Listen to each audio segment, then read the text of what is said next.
ever wondered why you keep doing the same thing over and over, even when you're not getting the results you want? Welcome back to the Cycle of Care podcast, where we explore the cycle of care between us and how we can allocate care to ourselves and to our communities. I'm your host, Mona Zignago. Today, we're delving into some really interesting material.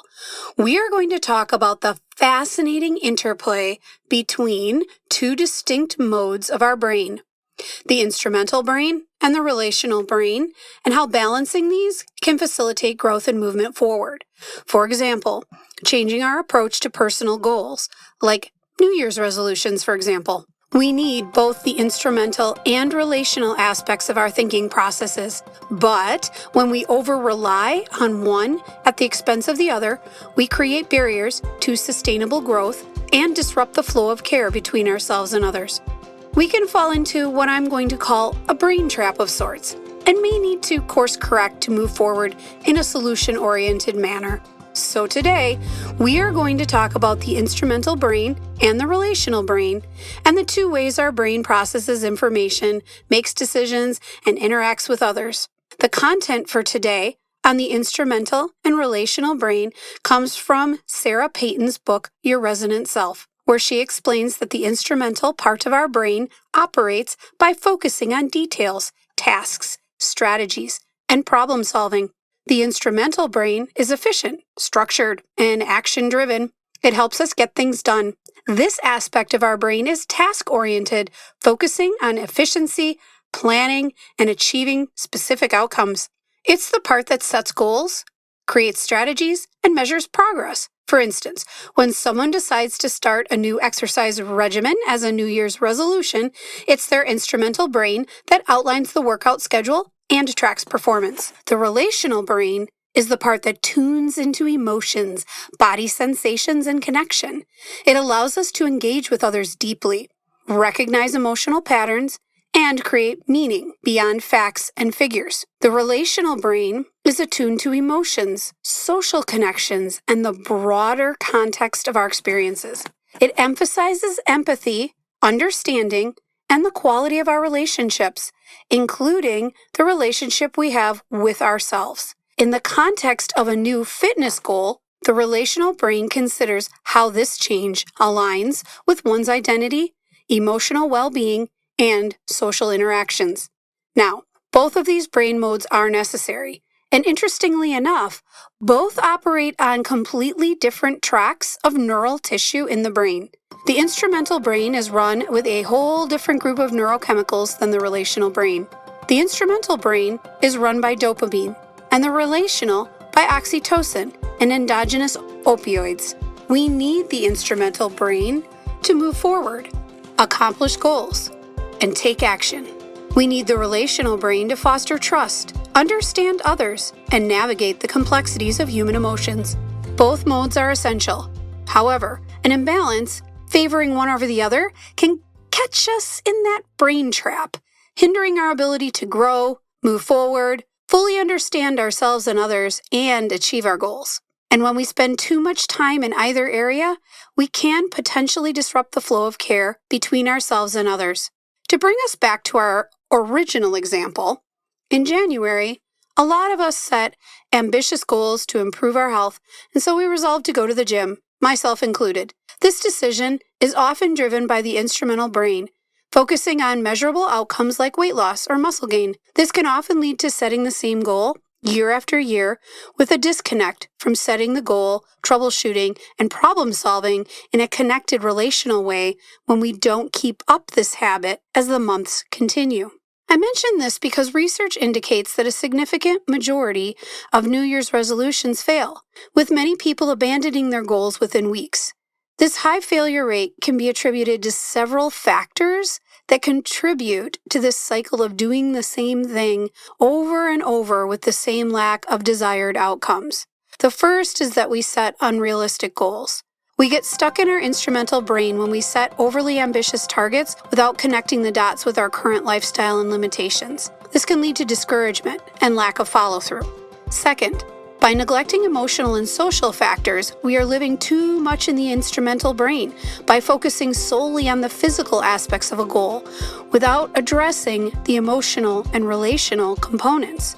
This can result in a loop of disconnection that ignores important details that could support our successfully achieving our goals. When the instrumental brain dominates, there is a risk of overlooking details that matter, details that connect the dots. Examples of this could be the importance of enjoyment, social connection, and self-compassion in the pursuit of goals.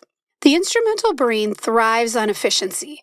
It helps us manage classrooms and boardrooms, meet deadlines, get to meetings on time, respond to emails, and make quick decisions.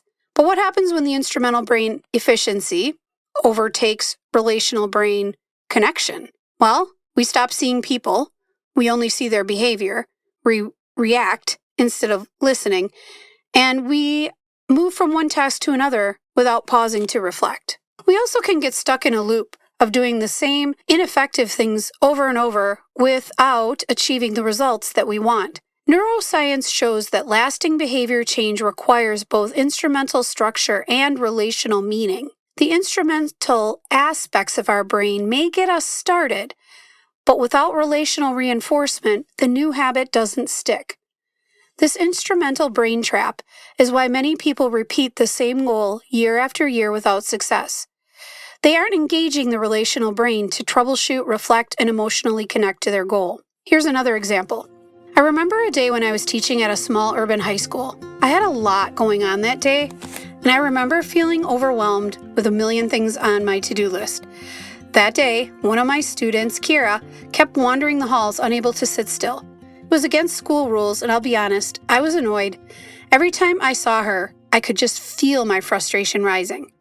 This is the instrumental brain's automatic response. We focus on efficiency, the rule, the expectation. She should be in class. She should be following the rules. This is disruptive.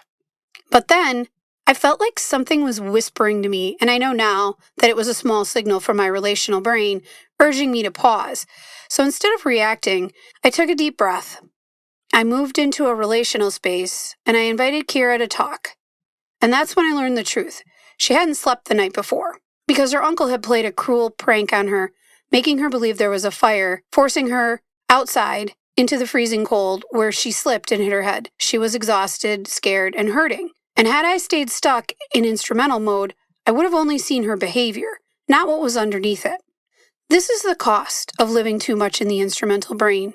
We risk disconnecting from the truth of what's happening around us and missing an opportunity for giving care. The relational brain helps us make connections and see the bigger picture. I am really committed to trying to live with an awareness of those around me, an awareness of connections and things living on the inside of people that inform what I'm seeing on the outside.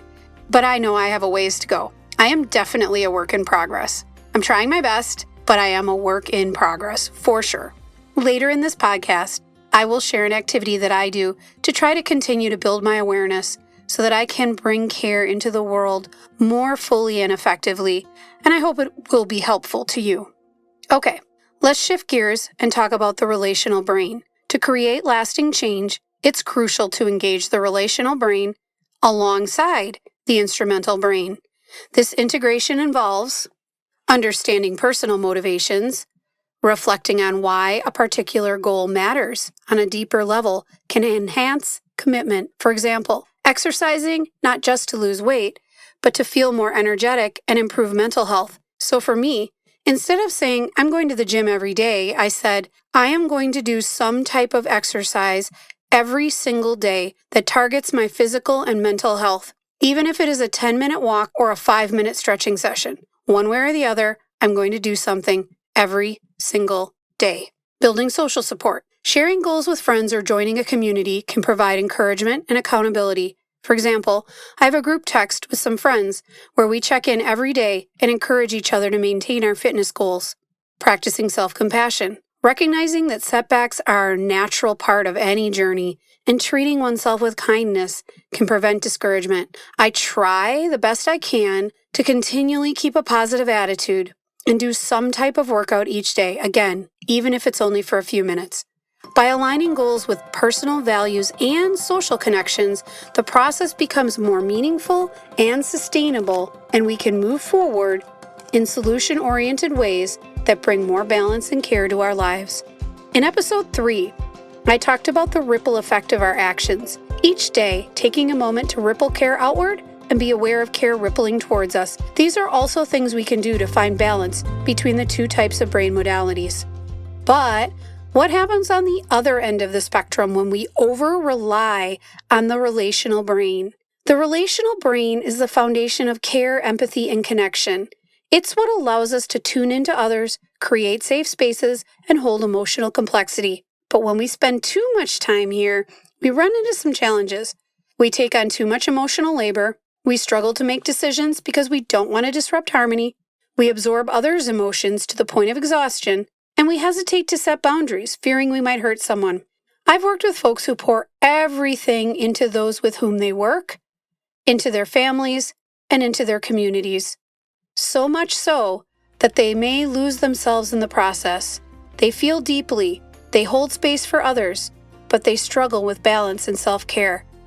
This is the cost of living too much in relational mode. We risk self-sacrifice and burnout. On the other end of the spectrum, too much time in the relational brain can also impede progress. We may become emotionally overwhelmed by our goals. Instead of breaking them into actionable steps or bite-sized pieces, we might avoid structure and accountability, fearing rigidity or failure. We could potentially prioritize social connection over personal discipline, making excuses to delay action. But whatever the case may be, what we want to do is try to find balance. So let's connect the cycle of care model for some additional resources.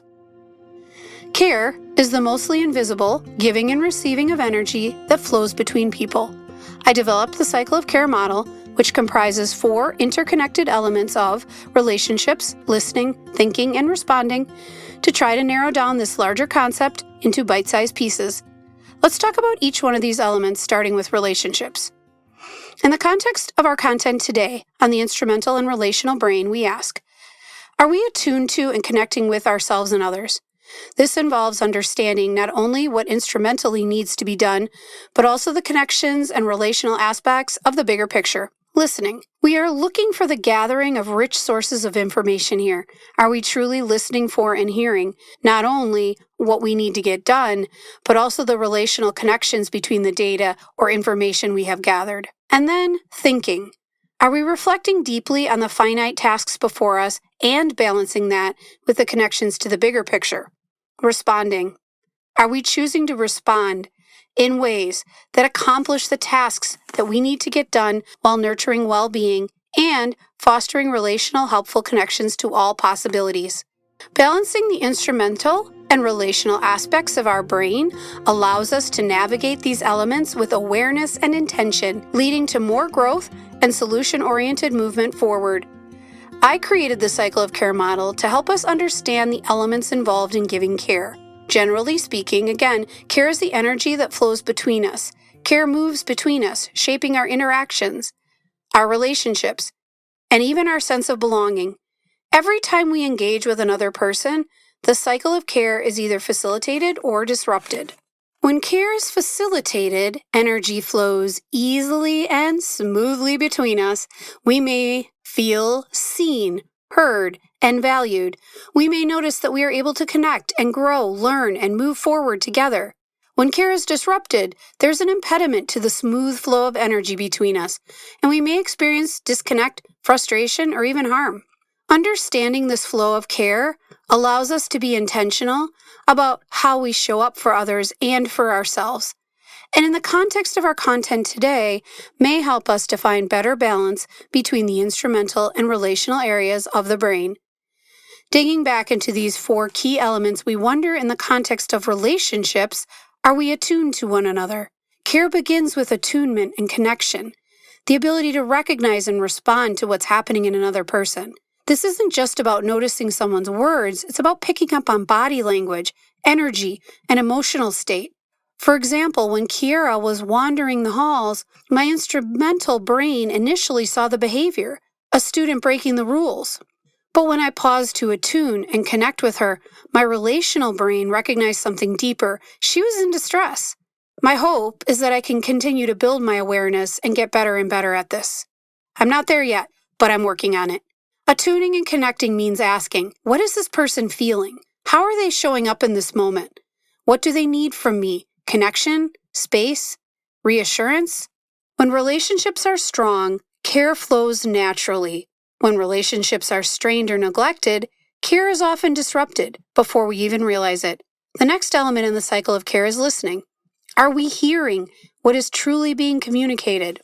True listening is more than just hearing words. It's collecting all the data we possibly can, including listening for meaning, emotion, and unspoken needs. Sarah Payton, in her book, describes how the relational brain processes information differently than the instrumental brain. While the instrumental brain is so focused on facts and logic, the relational brain hears emotion and context. Like when you ask someone if they're okay and they say, "I'm fine." Your instrumental brain takes this at face value. Okay, they're fine. Your relational brain picks up on tone, body language, and hesitation. They're saying they're fine, but something feels off. Care is disrupted when we listen only with our instrumental brain, when we rush conversations, assume we already know the answer, or focus on solving a problem instead of holding space for listening and emotions. Facilitating care means engaging the relational brain, listening with curiosity, presence, and a willingness to understand before responding. Ask yourself, am I truly listening or just waiting to reply? What might this person be communicating beyond their words? Am I giving them space to express their full experience? When we listen with awareness, we create space for care to flow freely. The next element in the cycle of care is thinking. Thinking is interpretation of and reflecting on the data or information we have coming in. Are we reflecting deeply on what's happening? Is our interpretation correct? Thinking in the cycle of care model is about interpreting the data we have collected through a lens of metacognition, self-awareness, and reflection. I want to move into a space where I wonder, what else might be happening here? So often, we move through our days reacting rather than reflecting. The instrumental brain loves efficiency. It wants to solve problems fast, but deep, meaningful care requires a pause. It requires empathy. It requires us to step into someone else's shoes and try to see things through their eyes. Again, I'm still a work in progress. I invite you to join me on this journey. Thinking with care means examining our own emotional responses. What am I feeling and why? Challenging assumptions. Is my belief about this situation accurate? Practicing metacognition. How am I showing up in this moment? And is that aligned with the care I want to give? We can't always control disruptions in care, but we can control how we interpret and respond to them. And that brings us to responding. Are we choosing an action that builds care rather than disrupts it? The final step in the cycle of care is response, the moment where we decide whether to repair or reinforce the flow of care. Sometimes our instrumental brain takes over, pushing us toward a quick reaction. Just follow the rules. That's not my problem. I don't have time for this. Other times, our relational brain might make us overextend ourselves, taking on more emotional labor than we can handle. We end up in a brain trap. A balanced response course corrects by asking, what action will truly build care in this moment? How can I respond with both structure and empathy, engaging the relational and instrumental brain? Am I maintaining care for myself while also showing care for others? When we respond with awareness, we can create a space together where care can continue to flow, where misunderstandings don't have to turn into fractures and disruptions don't have to lead to disconnection. Care isn't passive, it's intentional, reciprocal, and dynamic. Care requires us to attune to relationships, listen beyond the words, think with awareness, and respond with care. When we balance our instrumental and relational brain, we move through these four elements with presence and purpose. Now let's move into an activity to help you recognize where you're spending your time in the relational or the instrumental part of the brain and how to create balance. Now that we've explored the instrumental and relational brain, Let's put this knowledge into practice with an activity designed to help you recognize where you might be out of balance and how you can integrate both aspects for sustainable, solution-oriented movement forward. I want you to think about a goal you've set for yourself recently. It could be a New Year's resolution, a career milestone, a relationship intention, or even a habit you're trying to build. Take a moment to reflect. Ask yourself, are you primarily in your instrumental brain? Are you focused on the checklist, the timeline, and the measurable progress? Are you feeling frustrated if you haven't hit a certain milestone yet? Are you pushing through without checking in emotionally? Or are you primarily in your relational brain? Are you deeply connected to the idea of the goal, but struggling with structure? Do you feel inspired and excited, but lack a concrete plan? Or are you over-relying on motivation and emotion rather than consistent action? Write down or mentally note which mode you find yourself in most often. Now let's shift toward balance. If you're too much in instrumental mode, bring in relational care by asking, why does this goal matter to me emotionally? How can I connect this goal to my identity, values, or relationships? Who can I involve in this goal to make it more meaningful? If you're too much in relational mode, bring in instrumental structure by asking, what is a small, concrete step I can take today? How can I create a routine or system to stay consistent? What accountability method can I use to track progress? Think about one small action you can take that balances your approach. Take a moment to just check in with yourself. What does balance feel like for you? How does it change your approach to your goal? How can you remind yourself to stay balanced as you move forward? This process isn't about perfection. It's about awareness. By recognizing when we're leaning too far into one brain mode, falling into a brain trap of sorts, we can course correct and move forward in a caring, solution-oriented manner. Now, let's hear about someone who has embodied this balance in their own journey, our Cycle of Care superhero for today. For today's Cycle of Care superhero, I want to highlight Dr. Carol Dweck, a psychologist known for her work on growth mindset and how we balance the instrumental brain with the relational brain. Dr. Dweck's research emphasizes that lasting change isn't just about working harder or setting better goals. It's about engaging both our logical and emotional brain to create a sustainable shift in mindset and behavior. She has studied why some people stick to their goals and improve over time, while others give up when they hit obstacles. She found that those who focus on performance and measurable outcomes only often burn out or quit when results don't come fast enough. Those who embrace challenges, see effort as part of growth, and reflect on their internal motivation are more likely to persist and adapt. This balance of instrumental planning with relational self-awareness is exactly what we've been talking about today.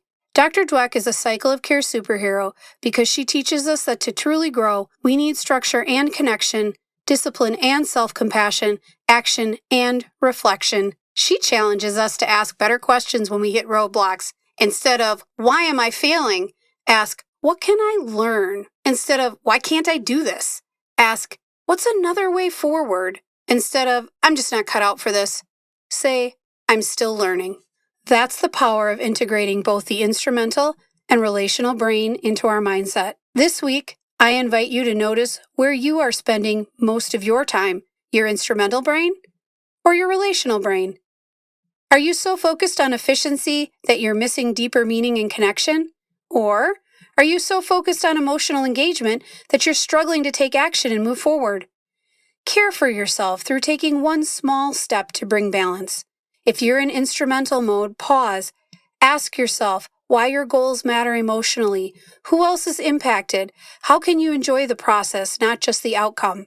If you're in relational mode, set a small, concrete step today. What's the next measurable action you can take toward your goal? Remember, real care can happen when we look for meaning, reflect, and act with compassion. If today's episode resonated with you, share it with someone who needs this message. You can connect with me on Instagram, Facebook, LinkedIn, or at my website, monazignego.com. Let's keep this conversation going. How do you balance these two brain modes in your life? Connect with me on social media or send me a message. I'd love to hear your thoughts. Until next time, let's keep facilitating care together because the world needs more care. Until next time, this is the Cycle of Care podcast, and I'm your host, Mona Zignego. Take care.